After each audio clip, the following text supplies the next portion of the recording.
You only have a limited amount of energy in the day. You're constantly running out of your battery, whether you're having a great day or not. Your energy is scarce. But negative energy has a compound effect if we let it. So all that negative energy you put towards comparing yourself to other people is beautiful energy that could be used towards creating whatever it is that you care about. Welcome to the Mindful Mundane Podcast, where we create meaning in the mundane activities of life and find joy throughout the process.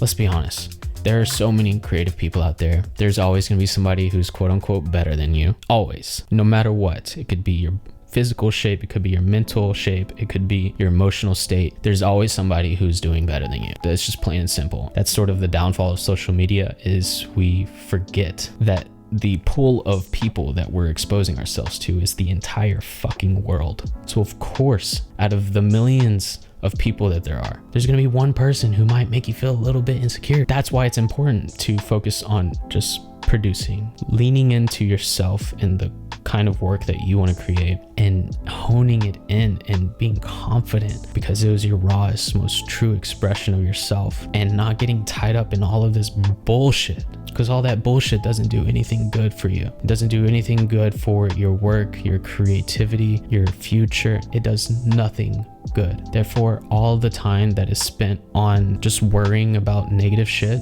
is a waste of time. That's energy that was depleted much more than positive energy could be, because you only have a limited amount of energy in the day. Positive energy decreases the rate at which you run out of your battery, right? You're constantly running out of your battery, whether you're having a great day or not. Your energy is scarce. But negative energy has a compound effect if we let it. Negative energy will speed up the process in which you lose energy. Your battery decreases. So all that negative energy you put towards comparing yourself to other people and whatnot is beautiful energy that could be used towards creating whatever it is that you care about. The only way to do what it is that you really want to do is by focusing on the process, by being a producer, by putting that energy towards the next idea.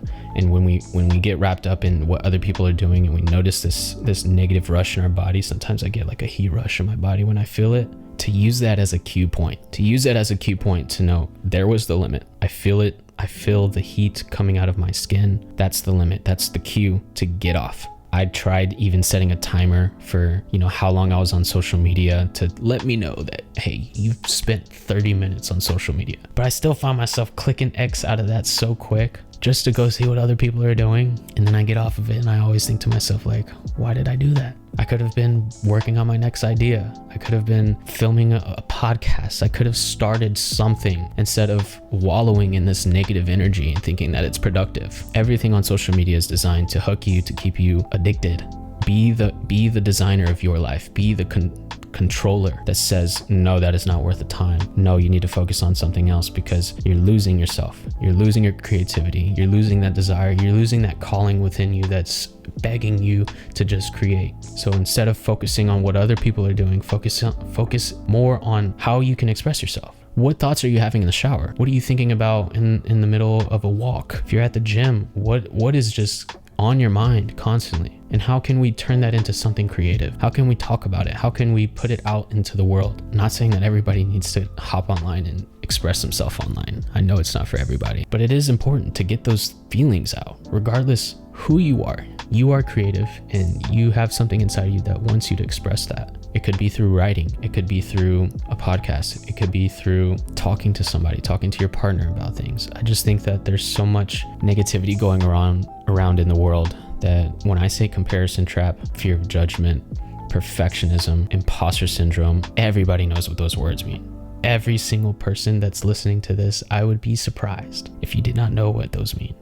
And it's because we all experience these negative emotions, these insecurities, and we get in our own way. There is so much beauty out there, and it's so easy to forget that. I look outside and there's trees. I step outside actually, and I hear birds, and I hear a squirrel climbing up the apartment. Like, how the fuck is a squirrel climbing up to the third story of the apartment?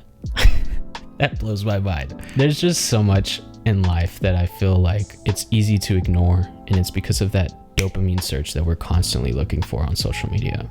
But the best dopamine happens when you experience solitude, when you feel things slow down, and when you've given yourself a pause, room to breathe, room to just be. So if you're struggling with social media, if you're struggling with feeling depressed, if you're struggling with overthinking and doubting yourself and getting in your head about what other people will think about you, I promise you, if you just create some space, create some solitude, write down how you're feeling, write down your thoughts, ask yourself why you might be feeling this way. Intentionally creating that space, I promise you, will help you a ton. It will help you take action. It will help you push the bullshit aside. And there's so much of that shit. Everything has its pros and its cons, right? Everything can be good and everything can be bad, but it's all about how we perceive it, how it's making us feel, how we are affected by it. That's what matters. It's not what happens to us, it's how we react. It's how we move forward with that piece of information. And how can we flip the negative into positive? How can we make the boring meaningful and stick to the process? Because ultimately the process is the only thing that's going to dictate what we actually want, which is results. If I could leave this off with any reminder, it's just to remind you that whatever you're experiencing, whoever you are, whatever you're dealing with, whatever somebody has told you, whatever you have made yourself feel, whatever you're telling yourself in your own mind, I don't care what your career is, you are creative and there's something that wants to be expressed inside of you. There's something just dying for you to just take action, find clarity on what it is that you want to do. I see so many people, I feel like they're not happy doing what they're doing. And I always reflect and ask myself, like, why don't you do what you want to do? I even asked myself that. Why don't you want to start the podcast already? This is a year ago or even last week. Why don't you just take action? Because imagine how it would feel to take action knowing that you did the fucking thing, that you did the hard thing, which is just swallowing whatever it is that's stuck in your throat and just getting the fuck after it. Just get after it. Ultimately, over time, if you keep showing up and sticking to the process and create meaning in the boring activities of life, eventually those results that you seek will come.